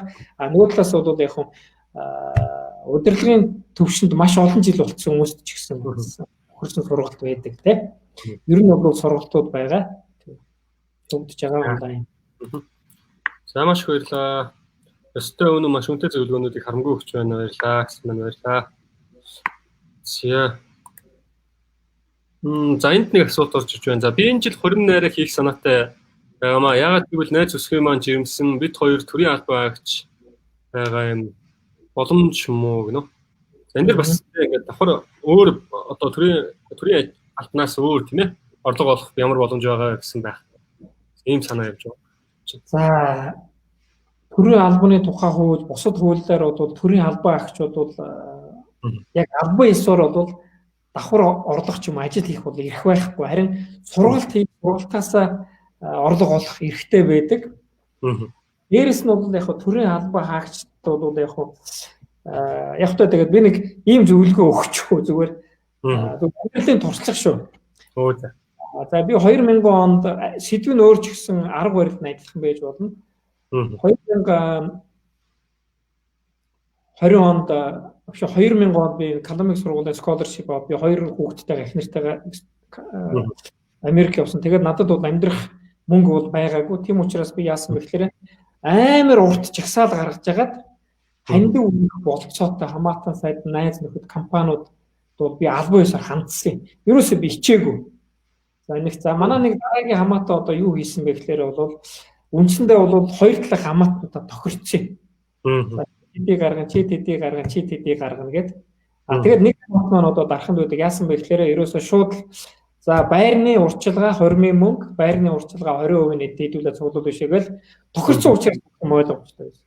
За гурав дахь нь юу байсан бэ гэхээр энэ бол амьдрал учраас санаа зовж их байхгүй. Албан ёсоор тухай байгууллагада нэг удаагийн одоо төрийн байгууллагада яг хөө байдал хүндээ байгаас оролдоод үзэх нь бол дамжиггүй. Тэгээ асуудал байхгүй.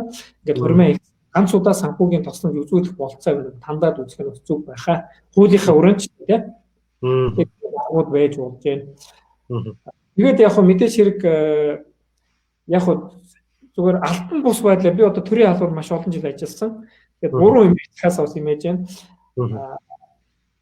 Давхар ямар орлого байж болох вэ гэдээрээ л жоохон төвлөрчгөөч хэлж болов.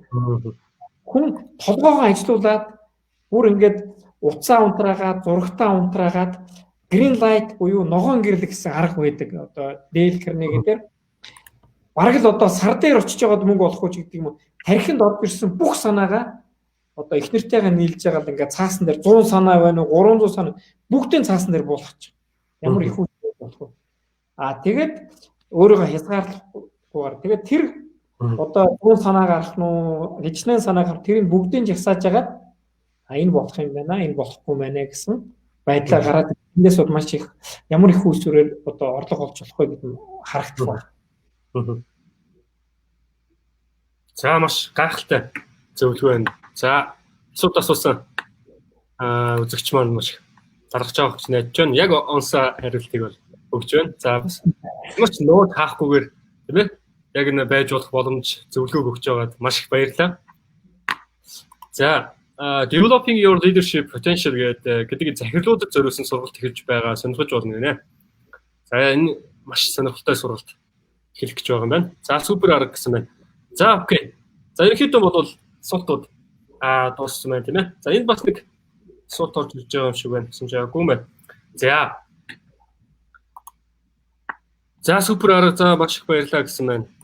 За окей. За тэгээд хамгийн сүүлд тэмээс төгсгөл тандад бас үзэгчтэй зориулаад зөвлөх зүйлээ суулцаач. Тийм ээ. Миний одоо сүүлийн үг хэлэх боломжийг бас бодож байна.